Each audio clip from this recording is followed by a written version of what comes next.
Good morning, everyone. Yeah, this morning for me is quite foggy. Very, very humid because of the amount of rain that we've had the last, especially 3-4 days. So I'm going to take you through in a series of videos what I do to prepare beds, all the way from raking off the mulch, U-barring, mineralizing, marking it out with my rake, transplanting, putting in potatoes in this case, all sorts of things. So you can see right now in this section of the garden, it's all covered with a mulch of hay. And this is what I call having beds in storage. And what I mean by that is if I can't cover crop beds and I can't protect the soil any other way by planting something, then what I'll do is I'll bring in a mulch, either a mulch of wood chips or a mulch of hay.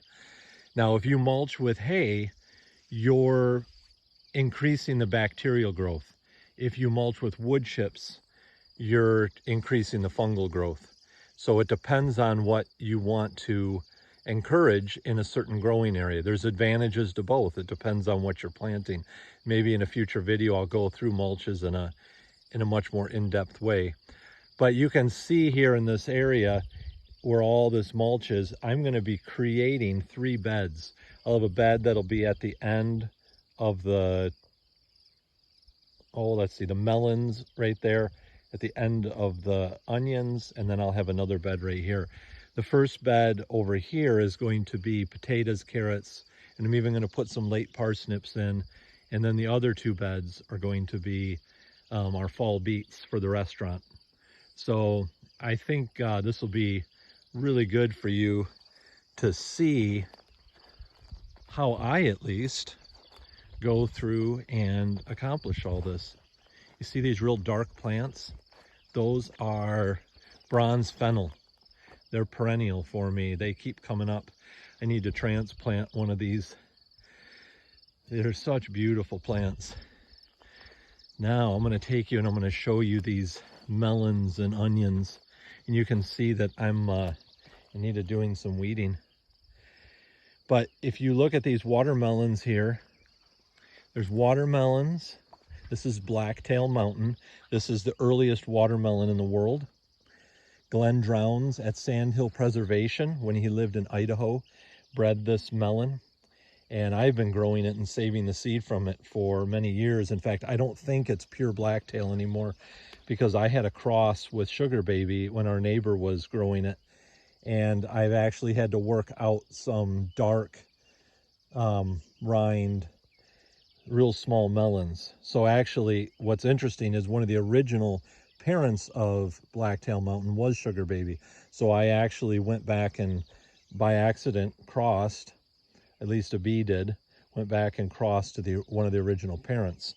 So I've been saving seeds again for the large melons, and at any rate, it's a wonderful melon. But these jars here, the jars and that floating row cover have saved these plants 2 different times so far this spring. And this, it was our last frost date here in our area of Michigan is about May 31st. And we've had 2 frosts so far in June. And yeah, there's a cornfield down the row here that our neighbor has that really got nailed hard. So that, and it was up quite far. So that'll let you know how late it is for us. Now this is a Charente melon. Charente melons come from France. And this is just a wonderful melon. It's it's kind of a single serving size melon, about anywhere from 3 to 4 or 5 inches in diameter, depending on the quality of your soil. But just an incredible flavored melon. And again, these were saved by these jars getting warmed up during the day and then pulling that floating row cover over at night. And then I also have some Market More 76 cucumbers right here that I've been saving seed on for quite a few years. Oh, did you hear Sweet Pea? This is Sweet Pea. I'll introduce you to Sweet Pea. You gonna say hi, Sweet Pea? Yeah. This is one of my mousers. She's a very friendly mouser. She wants attention right now. And then this section right here is, those are Heinz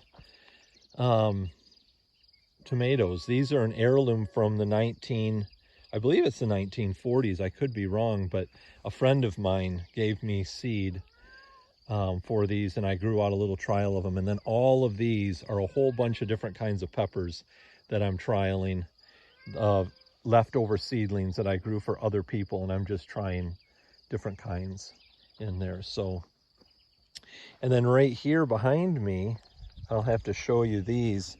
This is peeking up. That's my purple potato.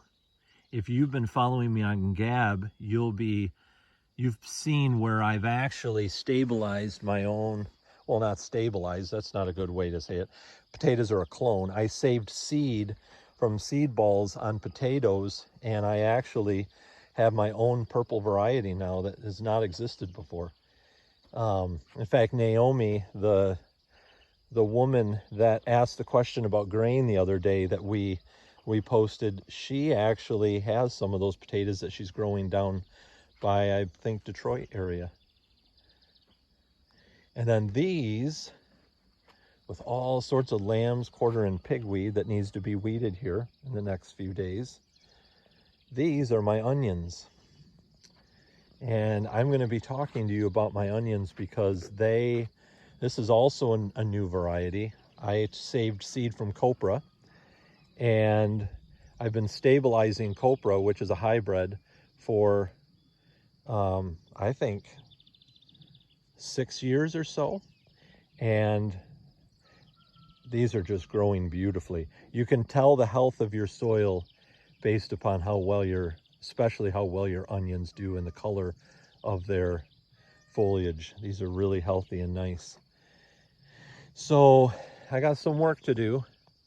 I'm going to show you now what I do to rake off U-bar, just everything that I do to get beds going for either transplanting or direct seeding.